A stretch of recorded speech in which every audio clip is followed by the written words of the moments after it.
Yes. Tory, you look like you just had relations with the boss and you're coming out of his office. He will see you in one moment, sir. Everything's fine, Mr. Shoemaker. What's going on, girl?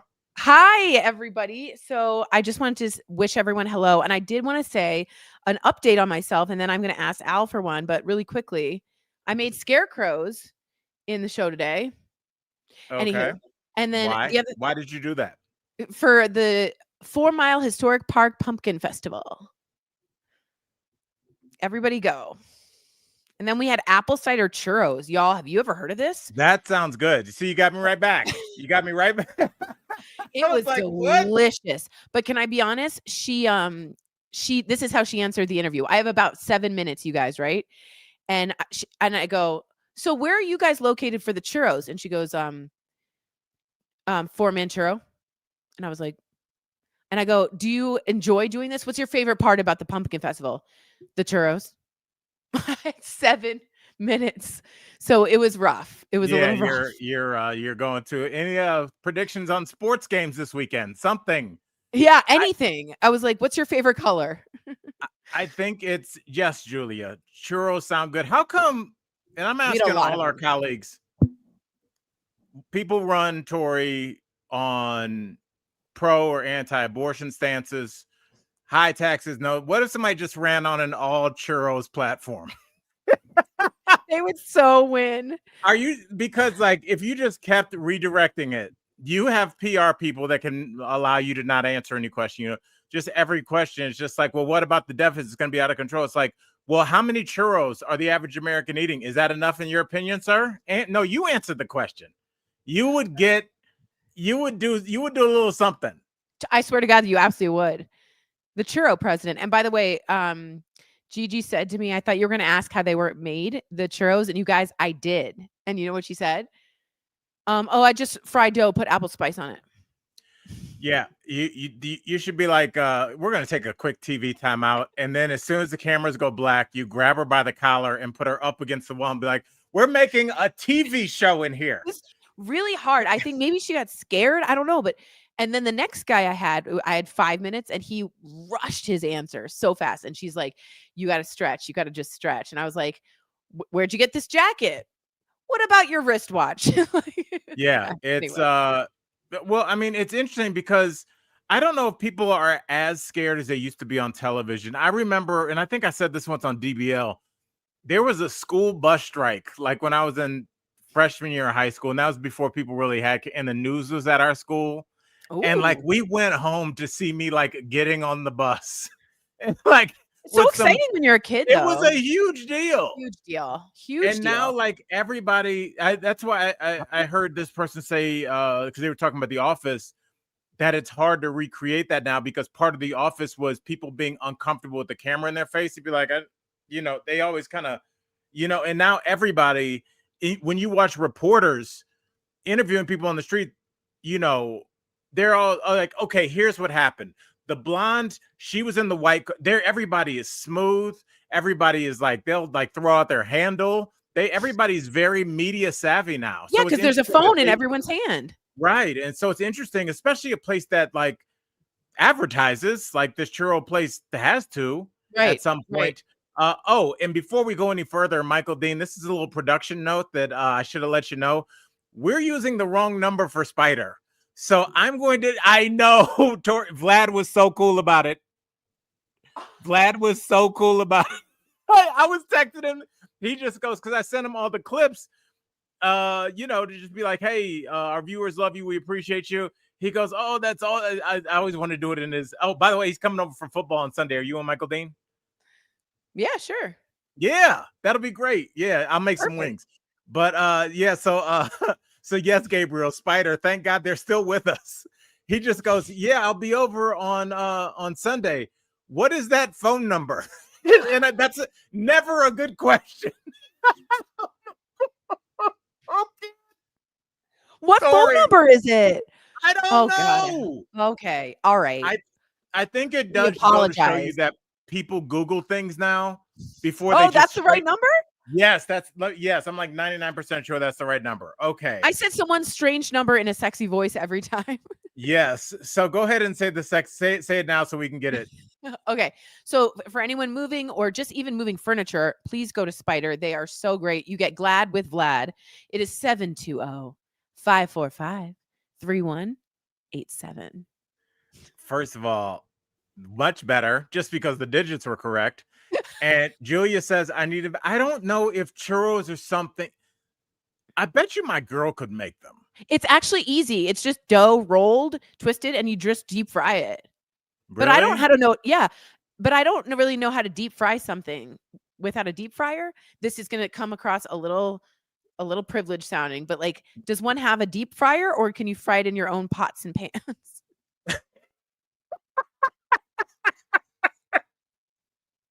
It's scalding oil. Yeah. Michael Dean said deep frying scares me. Look, yeah, deep frying is like you. You got Sorry. no. Does one use their own pots and pans? Yes, I mean, but no. Let me not make fun of you and Michael Dean because, my family's from Mississippi, so there's been some deep frying. Every colleague knows when it comes to deep frying, there's a couple things going on. It is going to impact the smell of your house for 36 hours. I don't care what you do. Now, granted, I don't mind a house smelling like fried fish or fried chicken unless you counteract that and you bake something. If you bake like a pie or Oh like my some God. How much cornbread, work is this person doing? Oh my gosh. it's a lot. But deep Bake a frying, pie. I mean, every year, how many people get really injured trying to deep fry a turkey? It's Yeah. Right. scalding grease. I mean, Yeah. I'm just if scared you of don't it. know what you're doing, Yeah. it's better to not. And I'm like, I've fried some fish, I've fried some chicken in my life, but I don't know. I like fried chicken, but now that I've figured out how to bake and then flash fry, then I can add you'll taste it on Sunday. I bake it, Tabasco sauce, fresh lime, fresh lemon, then in the air fryer for like 2 minutes just to bake that over it. Game changer, That yo. sounds amazing. It's like I feel like I Oh, could enter my Julia. wings in contest. What Yeah, happened? you should. Julia says she said, first of all, she's like, it's pots, your own pots and pans, girl. And then she said, and only use vegetable oil. That's right. It has a higher setting for when it like starts to get too hot or boil. And so I have done latkes, and I guess latkes are definitely deep fried. So cool. Okay, wait. Simi said it's Canada Thanksgiving on Monday. Simi, are you in Canada? I'm curious because and also is Canada Day the same? It's not the same thing as Canada Thanksgiving, is it? No, she says it's Canada Thanksgiving. What? Did they have pilgrims too? Like, I don't get the Thanksgiving of this in Canada. Yeah. I don't. Oh, yeah. Smoke Point. That's what it's called. Thank you guys. But happy Thanksgiving, Simi. We love to have Thanksgiving. I just didn't know Canada had one. Right. And maybe if Michael Dean or Simi can kind of fill us in on what is Canadian Thanksgiving, because it sounds like a figure of speech. It's like, look, two broke people going on a date. That's like a Canadian Thanksgiving. You know what I'm saying? It's like I don't know what that means, but So funny. That is so funny. Yeah, they're it was. thankful they're not part of the United States, says Julia.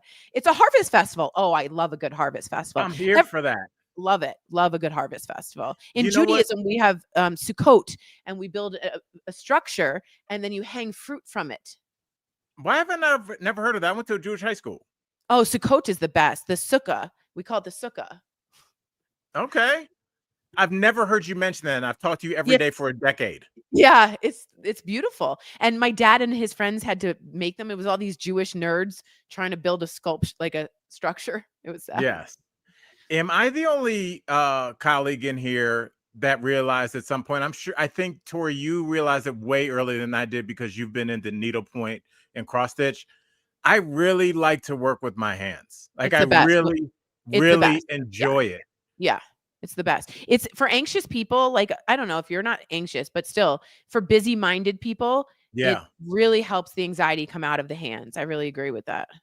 Yeah. I wish I had gotten into it earlier. I even think just the moving around of wait, okay, let's see. Canadian Thanksgiving, rooted in 1578, the celebratory fest of explorer Feast, Martin. feast, feast. Oh, feast of explorer Martin Frobisher. Frobisher. And now is what called Nunavut. Okay, so don't tell me I never taught you guys Nunavut. anything. Nunavut. I think I mispronounced 6 of those 11 words. Yes, it's everybody's saying yes, they like to work with their hands when Yeah, busy hands. Yeah. yeah, when I had to repair my place after my ex trashed my house, I think part of the reason that I'm not talking to you behind glass with an orange jumpsuit on, seriously, is because painting really relaxed. It's Yes, she fantastic. stole everything and trashed my house. It was just like a real dirtbag move, but I don't talk about her anymore. I did learn a lot from that. And one of those is like I like to be creative. Yeah, And absolutely. That's and beautiful.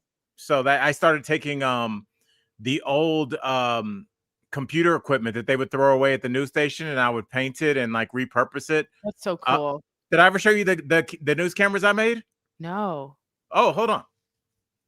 So you guys in the chat as we're doing this, can you guys write what you guys do with your hands? Sylvia started us off and she said, I make cards and I draw. It's so calming.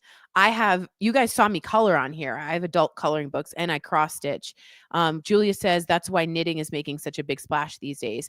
I totally agree. And did you guys know there's something called floss tube? It's for just people that like has like cross stitch, and it's just like a YouTube thing. It's very popular. Lucy says, yes, I crochet and it's the best. Yeah, I totally agree. Okay. Oh, let's see. We have art. Oh, whoa. It's like an old camera, and now they're like bookends. That's I made like awesome, these. Al. Yeah, they're like I took this one and I bronzed it. That's rad. And I put like this sand kind of like they have spray paint that's like looks like it's like sand. And so I sandblasted it, and then I put another like a bronze coat over it, so it kind of looks like it was found in like ancient Egypt or something. Oh wow, that's awesome, Al. By the way, Simi, thank you Thanksgiving to you. You just gave us 20 Canadian Oh my dollars. I'm so thankful, Simi. She says I just bought a bunch of pumpkins and painting them white. It's so relaxing for Halloween. It's If you guys want it, relaxing. paint by numbers. Awesome. Get those sets that are adult on Amazon. They're like $18. My mother did them in the end. I started doing them with her. I can't stop. They're fabulous. Yes, look at us learning about ourselves. All right, Tory. And while we're at it, let's shout out Spider, since they've tolerated us in our fake information campaign. Let's do it.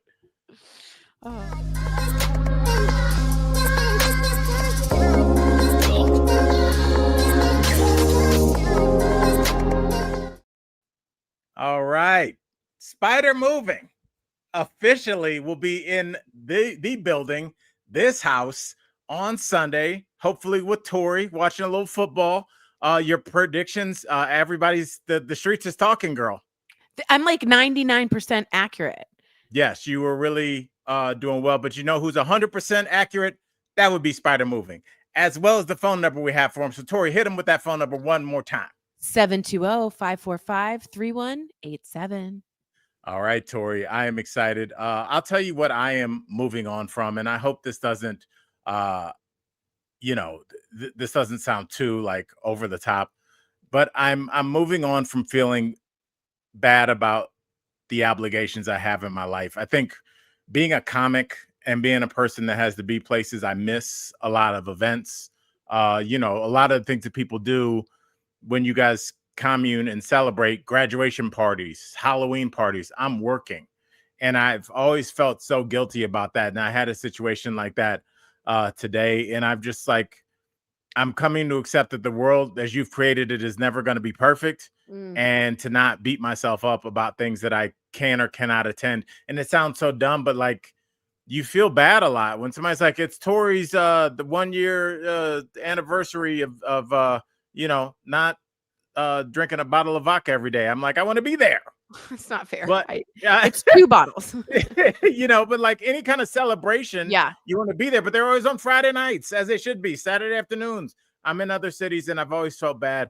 And today is like I had to have that real thought because it looks like I'm going to miss a family event. And I'm just like, I can't cancel it. That's like canceling a week of work. Yeah, That'd be totally. like me being like, can you take Coco off this week because Elijah's play? Yeah. Like you can't. And Yeah. so I've been wrestling with that, but that's something that I'm definitely moving on from. I'm Yes. so proud of you, Al's self-realization. I do want to say that there's a Buddhist theory on this, and it's the second arrow theory. I don't know if I've said this on this, but anyway, the first one is you are missing you can't go, right? Like you are going to be busy. You're going to be, so that's an arrow that hurts, right?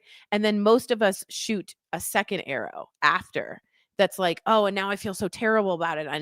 And you really just want to take care of the first arrow and not shoot yourself with the second. So I'm really proud of you for moving on from that. Well, thank you. I appreciate it. It's hard, because there's always stuff you want to do and you feel bad, but you can't do it. Tory, I feel like we got to get to our main story. Let's do it.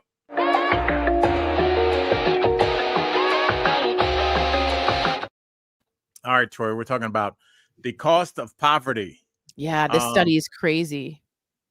It's crazy, but it makes sense if you think about it for 1 second. And what they're saying is the cost of poverty as you get older is about 9 years of your life. So if you are living at or below the poverty line, you will live on average 9 years less than somebody of much greater financial means. Tory, what was your first thought as you saw the story?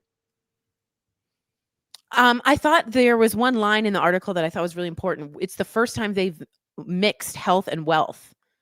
And I thought that was really interesting. I think it's important to do these studies to see how drastically the bad food can be for you, the bad sleep can be for you, the bad health can be for you when you don't have a doctor. And people can picture 9 years. That's almost a decade. Like that's very concrete of your life due to poverty. So, yeah, Julia just gave us $19.99. Thank you, Julia. Thank you. Oh my God. Yes, thank you, Julia. Yeah, I think Michael Dean saying low income people over 60 die an average of 9 years earlier than high income older Americans. And it shows you the two worlds we're living in.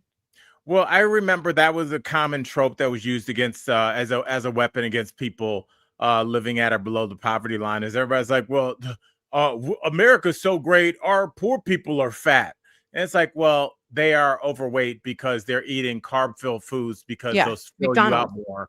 When you can't go to Whole Foods and get literally a bunch of organic grapes for $14.99 when you have 5 people living in a house. 100%. And so you get hot and ready pizzas for $5. Right. And I have been broke at various points of my life, and I've survived on pizza. I've survived on Subway, like literally, like you plan your day out. Like I'll eat half the sandwich now, half the sandwich later. And even that might be luxurious. Some people are like, using the hamburger help or whatever you do to make your food stretch. But those foods they're going to be full of carbs, full of preservatives. A lot of them are going to be in the can. And I think a lot of your financial outlook kind of can be shown on whether you shop on the outside of the grocery store or the inside. Totally. Good point. Yeah. And there's no shade or shame either way. But I do think when I do go to Whole Foods and there is somebody in there that's in workout clothes at 3:00, so they've already been to 1 or 2 workouts that day and can afford to go in there and get $15 avocado oil to put on their food, of course they're going to live longer. They're healthier. They're clearly not as stressed. They're not at work in the middle of the day. No shade. Good for you, whatever you're doing. But wealth does allow you mental and physical relief from, shitty food and mental stress. Yeah. Yeah.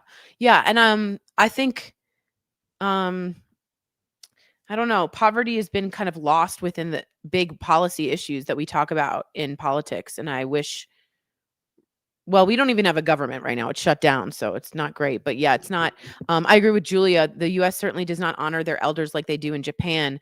In many of the blue zones that I always talk about, where they're living past 100 in multiple people in that one concentrated area, it really is people that take care of their elderly, and the elderly have purpose. They have an ikigai, which in Japan just means, or Japanese, it means a purpose. So you see elderly people still farming, still holding up the, working here, working there, and they live with family and there's community. And so for these older adults who are lost in poverty, 10 years is just, it's an unbelievable number that they are lost, but I can understand it. Yeah. Now, what do you say to people that would say living with grandma could be a huge cock block? I would say that's funny. Okay, I'm sorry. Come on. I That's get really you funny. gotta have the square footage. Come on, dog. Totally. That was really funny. But yeah, I I would just. I would love to live with my mom or like really close to her in Montez. I would really think about it. If I had the idea of like communal living, colleagues, straight up, where like That's we what we might not used to be, do. yeah, like not Yeah. one contiguous house, but maybe like a little plot of like 8 houses that are within 25 feet of each other. Yeah. I would be down with that. Totally. And that's what we came from, tribalism. You would be with a group of people making fire with your community, and you would only learn about what's going on around you. That now we learn about everything in the world and we're all separated. So it's backwards, it's backwards. Yeah, I do think that there's like there would be some, like I've always wished I was closer to my family, both proximity wise and just like I think again one of the sacrifices you make when you're an entertainer is you're not home. So you don't see your cousins as much, your aunts and uncles. You see people for holidays, but like when I would just hear somebody casually say, "Oh, my aunt and 7 of my cousins, they come over on Sunday, we watch football, we all cook." And it's just like they've been doing that for years. I'm like, "Wow, what a connection you must have with your family." I get You so know? jealous. When I hear of Sunday dinners, or like my sister, I get jealous of her. She lives with my dad. They just went to theater. Like I want to go and bond and do this stuff. So it's very difficult.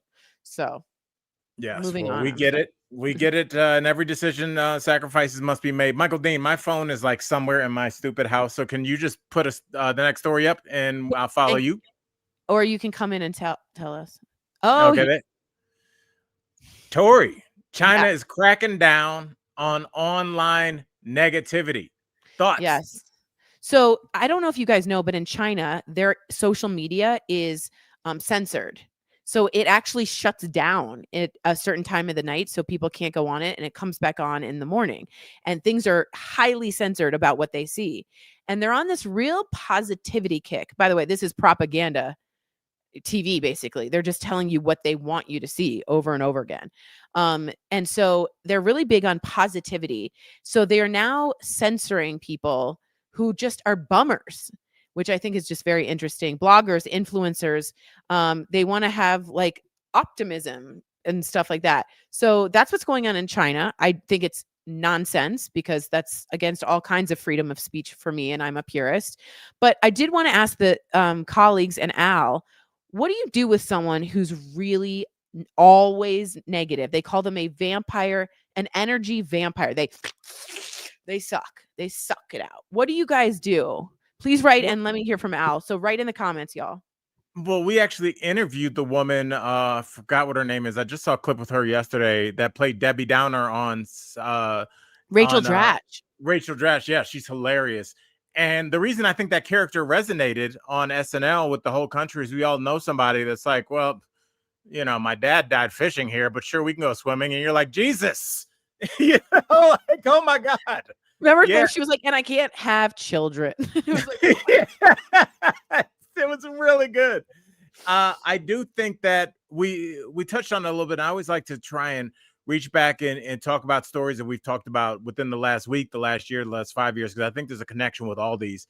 And when you look at that woman that placed that fake shooter hoax last week to get community, it shows you how desperate people are for attention of any kind. And even negative attention, the sky is falling constantly, it does cause a response. I think you do get more engagement, if that's what you're looking for, from people by posting another day in this shitball country. Can't wait till everything falls apart. You'll get more people responding to that than saying, hey, sun is out, I'm feeling optimistic. I think people are like, I think okay, you're we right. get it, I think you you're know? right. Yeah. And so part of that is on us for giving all the negativity attention, but it's something inside of us. I mean, the news has told you forever, if it bleeds, it leads. Yeah. So Yeah. the Yeah. news doesn't care what they put on. If all of us, Michael Dean, the colleagues, and you, all we cared about is penguins, that would be on the front page of every newspaper magazine. They don't care what they put on. They put stuff on the cover, and people either look at it and buy it or look at it, shrug, and walk away. And if there's a chalk outline, there's a police line that says do not cross, the bloody sidewalk, people, whoa, what's going on over here? If you see a bunch of eighth graders volunteering at an older folks' home, out of their own free will and their free time, doing something really good and positive for the community, you're like, oh, isn't that great? Toss. So some of it is on us as well. Yeah, and a lot of people in the chat are saying they have to put up boundaries. You have to put up boundaries of what you watch, what you read. And Julie, I totally agree. Now, I don't like the government doing that for me, but I do need to do that for myself. And there's a new trick I learned. There's a great book I'm reading called Tiny Habits, and apparently micro habits are the easiest way to actually change something, like really small. And the first one is, you guys, when you put your feet on the ground, you're supposed to say it's going to be a great day, because your brain then starts looking for great things to happen and you'll start to notice better things. So I'm doing that. I hope you guys could do that too. You know, This is really weird we're having this conversation, man. Because last night I was in, like, I don't know, a sad spiral. I wouldn't even say like a spiral, like I'm laying on the floor, but just like, you know, today hasn't been the greatest day, but just some things I'd set up didn't work out. And I was like, in real time, I was like, you're talking about these things as if they're fixed events that you cannot avoid. And so I put some feelers out on some other shows that I was interested in doing. And I got both of those shows positive responses and got booked. One of them is like a really big show. And it's like, I remember laying in bed a couple hours before I did that and like coming to the realization, like, I convinced myself, like, today sucks, go to sleep, and hopefully tomorrow is going to be better. But it's like, why am I closing the book on today? I still got energy. Like, let's get up and shake it a little bit. totally So agree with you. And apparently, like, it's like when you're buying a Jeep or something and you see Jeeps everywhere. You know, you're yeah, buying a green Jeep and all of a sudden there's green Jeeps everywhere. That your brain is perfectly set to do that. It wants to chase a ball. So if I throw the ball in the morning and I say it's going to be such a great day, the brain you can relax even if you don't believe it. The brain will start looking for really cool lucky moments, and I'm trying it. Lucy says she's doing it with me. So let's go, Lucy. all right. And you got the white power fist, Lucy. Them I Tory just thought saying, this let's was Black that's Panther. how you guys are organized. I Yeah, thought it was Black that's it. I Panther or see how it something. is. Black folks be on the alert. Tory signaled. Absolutely not. Absolutely not. And also, Oh, like, why man. can't white people could put their fist in the air for solidarity? Hell yeah. I thought we could, like, power to the people. You could, and that's a good, like, you got the thumb crossed over the fingers. That's a good power to the people. Thank you. Don't second guess yourself. You almost did. That was a good one. I Oh, love man. the fit today too, Mama. I'm digging it. Thank you. Thank you, guys. Judy Pearl. Very cool. I like Thank okay, colleagues, are you guys with me that Tory hired somebody? I didn't. It's just I'm just trying to be better about looking good. Oh, yay, people downloaded it. Okay, yeah, you can go to Libby, you guys, and download it. But I'm telling you right now, I'm in a bad place, as I told you. So Tiny Habits is all I can do. So I said that, and I said, oh my God, I'm gonna start doing this. I love it. I love it. Okay. All right, Michael Dean, what you got for us next? Oh yeah, I think it's is it I'm it's always curious. silent. Or- That's I okay. thought it was Dolly. Yeah. Okay. All right, Yeah. hold on. Well, I'm still gonna play the stinger even though it's late. Oh yeah. Shut up. Okay.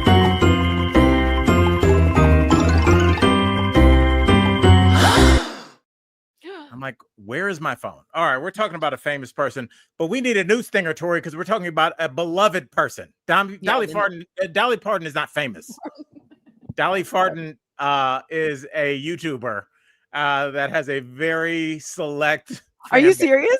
No, Or but you- it definitely could be. Like a busty yes. woman that passed gas on cue would be a filthy rich woman. I swear to God. I totally agree with you. That's a good drag queen name. Also, Oh, I did yeah. want I do want to say, Marcy has been saying this yesterday too, over and over and over. She only has kidney stones. So there was a big fear because she canceled something for health reasons. But the big fear mostly was that her sister was like, I'm getting down on my knees and praying, and I want the country to pray. And like, we will all pray when it's time to pray for Dolly Parton. Like, I will get on my knee. I don't even get on my knees. Jews don't pray that way, but I'll do whatever it is to pray, right? Yes. But she came out with a video. I believe we have it. If we can play it, let's play it. Hit it, Michael Dean. Natalie, bring your camera over here. I want to say something. Well, today's October the 8th, and obviously I'm here doing some commercials for the Grand Ole Opry, which is why I'm dressed kind of like a country western girl. But before I got started, I wanted to say, I know lately everybody thinks that I am sicker than I am. Do I look sick to you? I'm working hard here. Anyway, I wanted to put everybody's mind at ease, those of you that seem to be real concerned, which I appreciate. And I appreciate your prayers because I'm a person of faith. I can always use the prayers for anything and everything. But I want you to know that I'm okay. I've got some problems, as I mentioned, back when my husband Carl was very sick. That was for a long time. And then when he passed, I didn't take care of myself. So I let a lot of things go that I should have been taken care of. So anyway, when I got around to it, the doctor said, we need to take care of this. We need to take care of that. Nothing major, but I did have to cancel some things so I could be closer to home. Wow. Wow. I think she's amazing. She's so sweet and honest and sincere. Yeah. She's also hot. She's so cute. She is cute. Very attractive, even at whatever age. Dolly Parton is a cutie. I will leave it at that. She's so funny. If you go back and watch her on like old like interviews, she's so sassy, and she wanted to look like streetwalkers. She says in her past, she like loved that look. And when people make fun of her, she's like, "You can't make fun of me. I like what I look like." It's And Jane Fonda said, "How disarming is that?" I mean, amazing. And Jane Fonda said she's never out of her wig and makeup. And she said she walked into her hotel room at like 5 a.m. and she still had there was hair and makeup done already.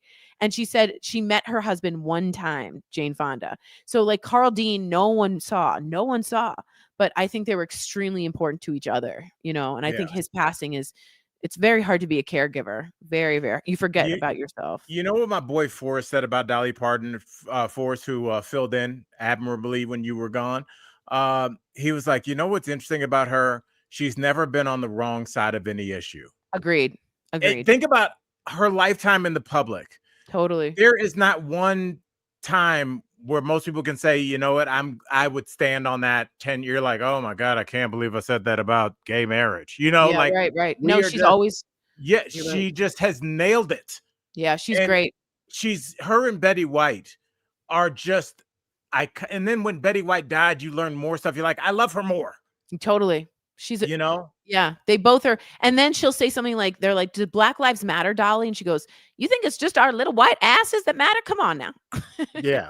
Oh, and you just know Dolly's house smells like food. That's what we need. We need like leaders, like a world leader that like they still cook, and you just walk in the White House and it's Putin and he's horrible and mean and cold. And he just smells like some cherry cobbler.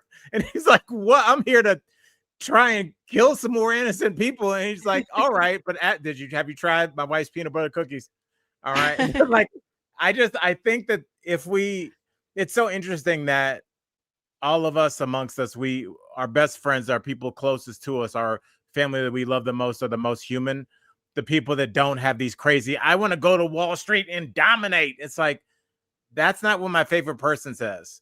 They always have a funny story about the gym. And they're like, well, why aren't I sitting down to eat? Like those are my favorite people. But the people that get highlighted are the people that are willing to do anything for power that they probably don't deserve. Totally. All right, Michael Dean, what else you got for us? Okay, this is exciting, you guys. All right. Well, is it exciting enough to do this, Tory? I think it's magic. I missed that one.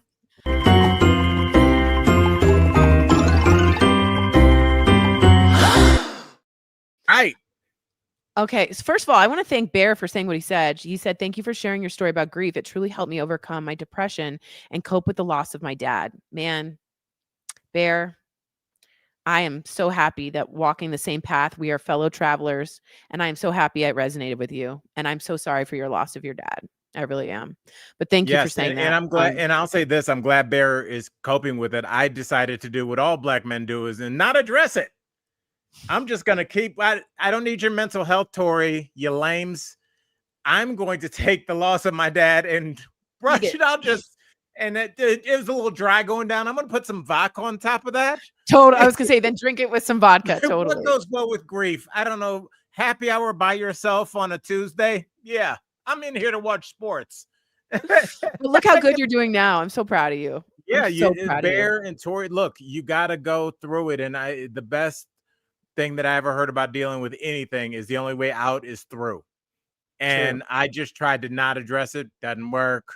Tried to, it's just like you just got to sit with it. You got to be okay and be uncomfortable and get that shit out, cry it out, whatever the hell you got to do. But you will come out clean on the other side. So Amen. look, And you're you'll have living more proof, empathy. Tori. Yeah, and Yeah. you'll have more empathy for other people going through the exact same thing. So thank you. Okay, I do want to say about this. So The Rock was in a A24 movie, which is I love A24. I If you love guys have A24. seen. They made Civil War. Yeah, they're They make great. what? Yeah, they make what else do they make? They make everything that's cool. Yes, So, okay. Benny Safdie, also a great director. He wrote this movie about Mark Kerr, who was the beginning of UFC. Okay. The Rock worked very hard, and this was his Oscar movie. And it wasn't 50 million. I believe it was like, if Michael Dean can tell us how much the money was. I thought it But it was was six. Yeah, I think it was so they 50. made, I think, no, he wrote us and said it wasn't, but 35 million. And they made like 6 to 10, I believe, million total. I went to go see it last night and I loved it. Yeah. The Rock I made fun of him. He's a great actor. He was fantastic. Now, the movie's a little bit, there's not a big, it's just a character story, but it was just, I thought a really fun, interesting character investment. I don't know. So I don't know, guys. It's 6 million if that's the worst number I've ever heard for The Rock, who is like I consider an A-lister. So But it's I wonder, Tori, and I'm sorry I cut you off. Were you going to say anything no. else? Well, he Oh, spoke about it and just said, I know what I can do and I can control, and that's my acting and my work and my compassion and my discipline. So he did speak out about this flop. He had to kind of come out and say something. So I just thought it was wonderful. And I think he will get Oscar buzz. I do. He was really good. yeah. And I mean, I think at this point, The Rock is at a point in his career where the word flop doesn't affect. What's he going to get, a Razzie? Oh Yeah, God, right. No, he was good. He was really good. Yeah. it's honestly to challenge yourself and to be able to go and be somebody that considers himself an icon for children and the young generations, which he absolutely is. You got to walk the walk. And The Rock could go do a million, shoot 'em up aliens. I'm the one that can get us out of their movies. And we love those movies. He's the freaking Rock. He's great in everything he's ever done. But to do something just for you and just for those people, because don't forget, Shawshank Redemption, the most viewed Flop. movie ever, flopped. Yeah. Flopped. A lot of things do not work in the movie theater, especially I would argue to say movies like this that are going to be a little quieter, going to Yeah, be more indie. about self-interest. Yeah, you go to the movies to go see a movie like F1, where you want to feel like you're sitting in a race car, Yeah. and feeling the turns and hearing the ambient noise. I think this is a movie that might be better at home or better being critically analyzed by people that love movies. Some movies Yeah. are for entertainment, some people are for people that love art. Yeah, and this had Emily Blunt. She was just excellent. She's excellent in everything. And I don't know, guys. I really enjoyed it. And I thought I was talking bad stuff about it. And I regret that because I really liked it. Yeah. But you know what? You talk bad stuff about it, but you went to go see it. And I love Yeah, that you that's and true. Nick had differing opinions on it because that's art. I was looking in the comments one day and somebody was like, I really like the way Al dresses. And then like 2 days later, I saw a comment that said, I like the show, but Al's outfits really take me out of it every time. You should frame those two. That's so funny. It's But called that's it's what called I want. I want it to be. I want to evoke emotion, even if you're like, I can't listen to this. Totally. All right. It is the movie's called The Smashing Machine. For Gigi who wanted to ask. Yeah, it could do really well as like a in the follow-up if it goes it could do really well. It could. Big Lebowski was a flop and now it's like a cult favorite. So A cultural yeah. icon. All right, Yeah. Michael Dean, we're putting you to work today. What else you got? Oh, guys. Did everyone see Nicole Kidman and Michael Dean? Do we have a picture of her? Wait, So Michael Dean, before the picture, Tory, we get to run one of our favorite stingers. Oh, I'm so sorry.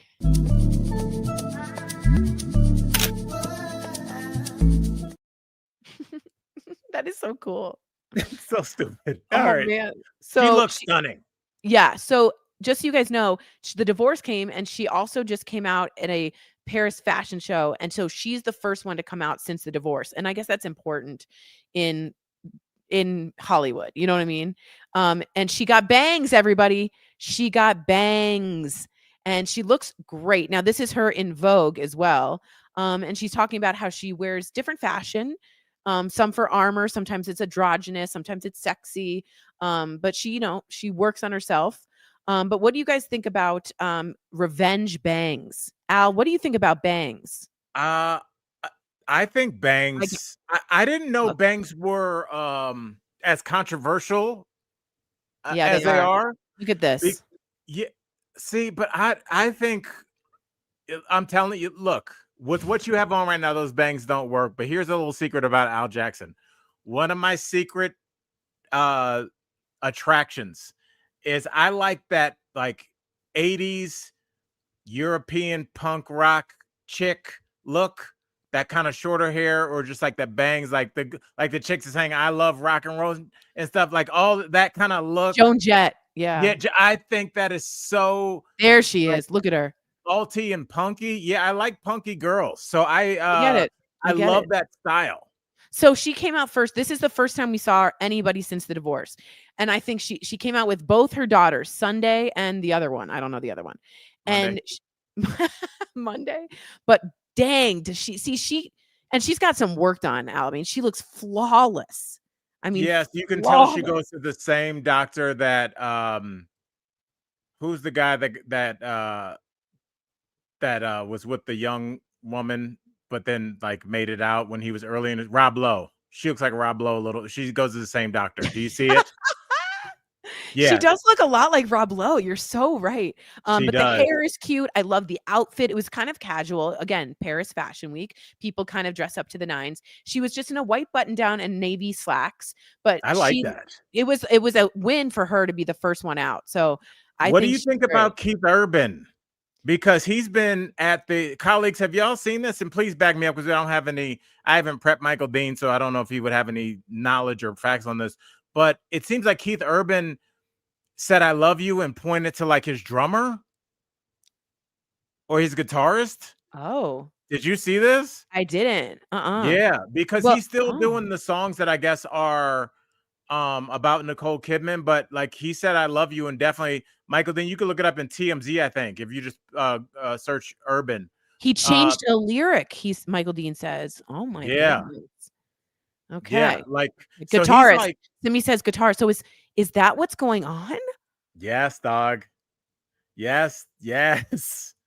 And like pointing to you like I love you. I'm just like, dude, like, can you, if you love this person at any time, could you just not do that? You know what I'm saying? At least not give it. Let the body is still warm. No pun intended. Yeah, you know, totally. Come on, man. Wow. Like, what do you? It's so corny. Whoa. And it shows me she made the right decision, even though apparently he left. So yeah, I think he likes life on the road, and now I know why. The guitarist is there. There are two types of entertainers. There are entertainers that love life on the road and don't want anything else. Yeah. And there are entertainers that are like, I can't wait to get home. Like it's you cannot have your foot in both worlds. And totally. I could see, if I didn't have any kids, I could see me being the other way. But you know, I could see you too. You are kind of the other way. By the way, this woman is named Maggie Bow, and she is 25 years old, which Nicole Kidman looks like she's 20. 25, but But she's 20, not. How old is she, no, Tory? 25, 50 something, Ugh. 57. Keith is 57. Damn, y'all, that is some mean. That is mean. Well, this is where I used to always come at you guys on the panel, because when we would show Madonna with her tadpole boyfriend, everybody's like, it's women power, you do what you want. And when you look at it, male, female, female, male, female, female, male, whatever relationship, the power dynamic is off. Yeah, I agree. I know. And I agree. me, if I had because I'm 48, so if I had somebody an 18-year-old kid over here, and they were cleaning up and they were cooking, and you were like, who's that? And I'm like, oh, that's Brian. I'd be like, that's my intern. You'd be like, why is he making fries in the oven? I'm teaching him the business. I'm taking advantage of him because he doesn't know any better to tell me to F off. Yeah, totally. And that it's a power dynamic. I know it's legal. Anytime you're doing something shitty, you have to go to the legality of it. I never said me and Tory went to dinner. It's legal. It's legal. It's legal. That's never a thing. That's It's never been a thing. only when you're and Shelly says the male version of menopause. I think that's Andropause. it's a lot of like men just feeling like it seems like the women that are their age that would be really great to travel with and successful, they don't want that. A lot of guys, I think, have this thing in them for their whole lives where they just want like a 20-year-old like tugging on their shoulder, like, I'm scared, daddy, walk me through the crowd. How do we order? They don't want like a successful woman like you leaning up against the couch of one of the properties that she manages. I have 17. I do want to give Michael Dean his due. He said, I'd be cutting something other than my bangs if I were Nicole. I think it's this. Do I do this? I don't know. This. I think Nicole is going to find somebody that appreciates her. She's just gone through Tom Cruise. That was such a mess for her. And then we were all so excited about Keith. And then, I feel bad for her. And her mother just died. Man, I feel bad for her. Yeah, I totally agree, Michael Dean. This will help her brand. I totally agree. And she looks great. And I'm just saying, but man, it's rough. It's rough. It's rough. I just think, do you think it's, and I've talked to the colleagues about this before. Do you think it's just that it's just hard to meet a lot of good people? I think there are a lot of us, but I think that it's very natural to kind of be like, yeah, this Tory chick's great, but like, what can she do for me? Can her dad introduce me to somebody? Oh, her sister's into this. Can I use that to leapfrog? I think a lot of people just naturally are just like, they see people as pawns. I don't think these people would kill you in your sleep, but I don't think there's that many people that are like, when they get up in the morning, like my girlfriend Sar, she loves to give people tickets to go to the baseball game. And people are like, oh, I'll get you back. And she's like, no, that's what she loves, to give you those memories, even if she's not there. And she wouldn't even, and so like, it's hard to find people that are just like, this makes me happy that you got a chance to do it. I don't want anything. I know. But you're going to find them. Anyway. Yeah. Tory, okay. What's next? Next? All right. What's next? Oh yeah. This is so weird, Al. So the guy who played Ed Gein, I know you watched the whole series, right? Yes, I did. Okay, so that guy's name is Jax something. Who played Ed Gein in Monster, the Netflix series that's on now. Colleagues, you've been warned, it's scary. It's very dark. I haven't finished it yet. Well done, though. Well done. Very well done. Ryan Murphy production. So he has gone on several interviews saying that he used to model. He's on Sons of Anarchy, guys. He plays Jax. On Son of, is that his name? No, Tori, you got this all wrong. That's Charlie Huntman who plays Ed Gein. This is Jax Taylor from like, oh come on, what's this series? Yeah, Vanderpump. How did I know that? Oh, I'm so sorry. I've never watched one episode of that show. How did I know that? That was crazy. Oh, this is a lie then. That's a lie. Okay, thank you, Michael Dean. Okay, so Jax from Vanderpump says for many interviews he used to model and room in a model house with Channing Tatum. And Channing Tatum finally came up and said, yeah, I was at modeling houses, but I never roomed with this guy. So that's the story. I don't believe Jax at all. I think he's a bad man. But what credibility do you give with the public by saying that I was in a modeling house with another model? Like, why? Oh, I because don't you're think on you his would lie level. about that. No, because you're on his level then. I mean, that boosts his credibility. It makes him more famous. I don't know. It just seems Let lame. me Maybe ask you he's this. right. Let me ask you this, homie. I want your thoughts. If you're an agent and right now at this point in their career, would you sign Jax Taylor or Channing Tatum? Who's more famous? Channing Tatum, 1,000%. What has he done? He's in a brand new movie right now. Everyone loves Channing Tatum. He's in Magic Mike. That was like 15 years ago. No, Magic Mike 2 was very That was new. like 6 years ago. He just came out with something. But I do want to ask you this. Have you ever his new movie is getting big Oscar buzz. Have you ever lied about something to like make yourself feel better? Have I lied about something? I don't. Not really, because I was drunk for a lot of years. So I don't think I lied a lot. I think that's hysterical. I love really just not real no, because I just learned early on. I would say this: I lied to my first wife a lot. Fair, Fair. Because I was doing things I wasn't proud of.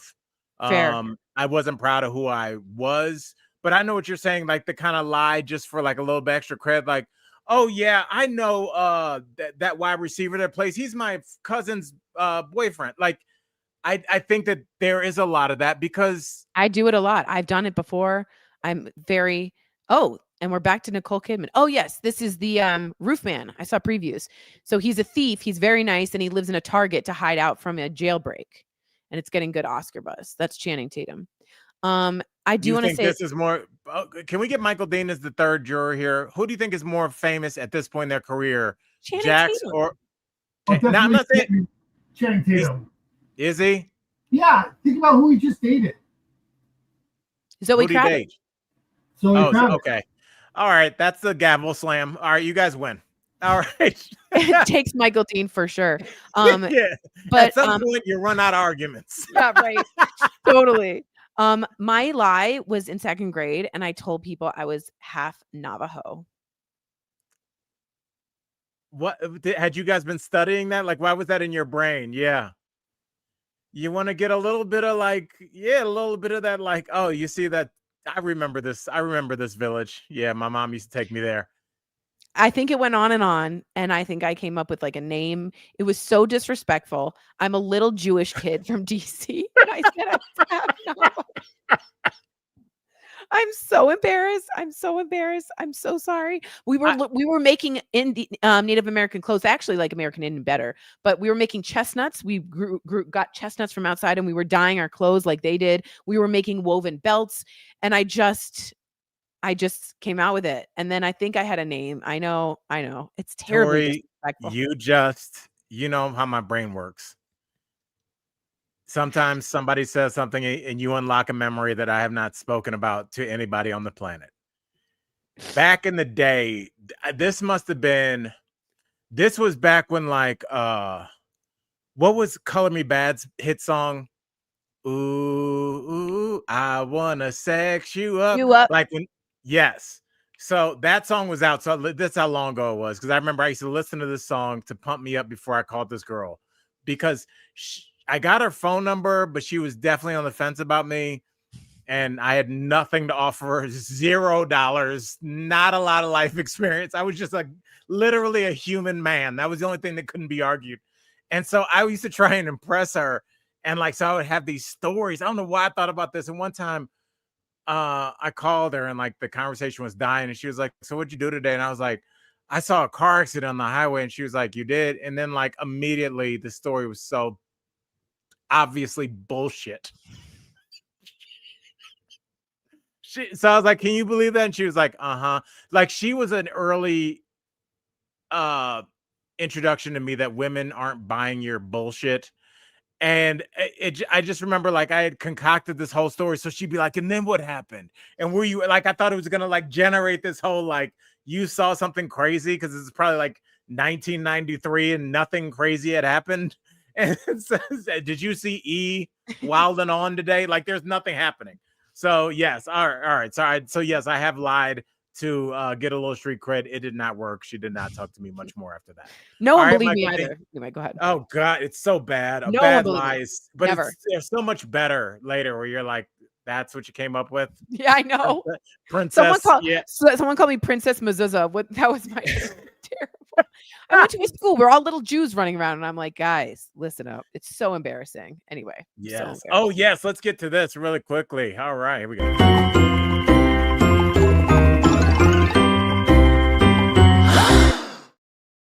All right, boo boo. I called this in the moment, girl. Me and Sarah were laying in bed watching this, and when they were having this conversation, this is Love Is Blind, by the way. This is Love Is Blind. Don't worry, it has if you didn't see the show, it doesn't matter. It was this guy. It seems like he's probably definitely right leaning. Did you get that, Tory? I didn't until this comment. By the way, his name is Nick, and this comment was in a pod with a conversation, and I was really shocked by it, Al. I was shocked by it because the conversation was just like, because they're like potentially going to be talking to their future spouse. So they're like, how do you feel about what if one of our kids is LGBTQ plus? And they didn't say, well, I would kick them out of the house. They were like, well, it's not first option, but I'd still be there for them. They said it like in a very obligatory way, like, I'm a good person. I will probably still love them and they'll be welcome at dinners. What do you want from me? It was in the woman was like, yeah, I agree. She goes something like, it's not ideal or it's not my first choice, but and then, and here's where he got in trouble, Tory. Do you remember? He goes, don't you get the feeling that this is just a fad? Yep. And these kids are going to school like, well, Shanice is gay, so now I'm going to hit like the nickname Shanice. I was like, where'd you get that name? Yes. He asked Annie if he thinks that they're a fad, and she said 100%. 100%. Yeah. So he's now facing backlash, obvi. I don't want to, if this is how they feel, I'm very open to speech that I don't agree with. I think that is their prerogative and they see and agree on that. So and a lot of people feel like that. And I'd rather have that out there so we could have this discussion. Please continue. Exactly. But it's just, I can't imagine saying that on television because, and maybe I'm wrong. Maybe a big part of the country feel it is so horrific to say to a gay person that it's just a fad. That is so horrifically painful. And that's what many people think conversion therapy is about. It's just a painful thing to do. And I would have probably been like, dude, you and I, it's a no-go. I wish you well, buddy, but like, absolutely not. It's not a fad. Like, I can't handle that. Before I say what I'm going to say, Michael Dean, do we have the video? Do we have video? No. Okay. He said he's a luxury watch dealer, which I think is also BS, but go ahead. Yes. I just, you know what, Tory, with the fad thing, it just shows you that there is a certain sector of humanity that for their entire existence on this planet truly believe that whatever they are is the correct factory setting.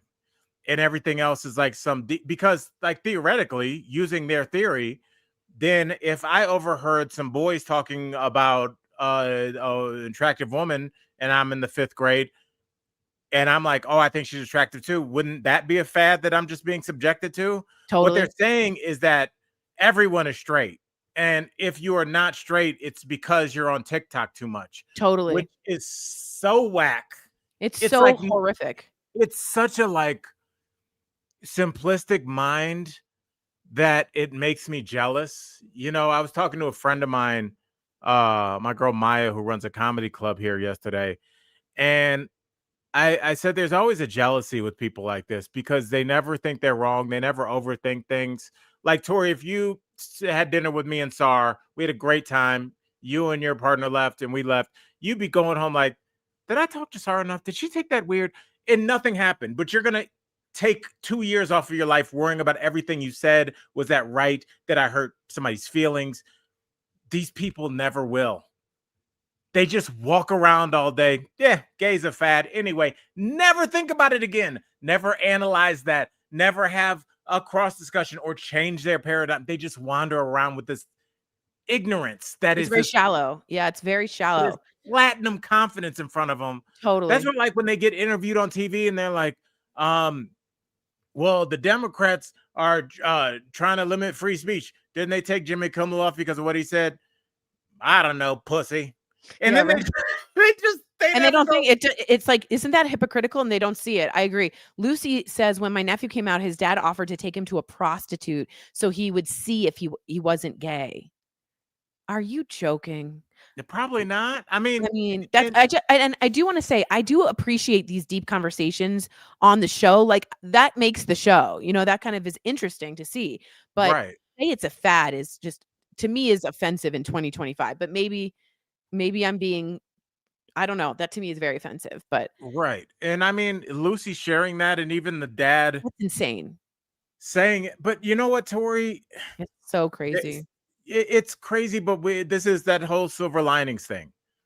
The fact that there are a number of us now that see that that's crazy. Yeah. Even in the night, like Ellen couldn't even come out. Yeah. Like, and she's like, when she was an adult, I mean, these are relatively recent, huge social shifts where everybody's like, most people are like, hey, dude, we don't even discuss that anymore. Yeah. Yeah. It's now almost like the talking points of the fringe, conservative groups. So we have come a long way. So let's like, I agree with you. I agree with you. I mean, the gay marriage wasn't that long ago that the Supreme Court allowed it. So I think Prop 8. What's that? Was Prop gay 8. marriage? Was Prop 8? Yeah. I think that was for California though. Proposition 8. Yeah. It was in the Supreme Court with I don't know the name of it. Obergefell, I think. Obergefell. You're the one that told me that. Yeah. Versus somebody. Okay. Yes. So Michael Dean is a hard out. So we're going to end. Do you want to do I'll do a very quick fact of the day. Okay, let's do it.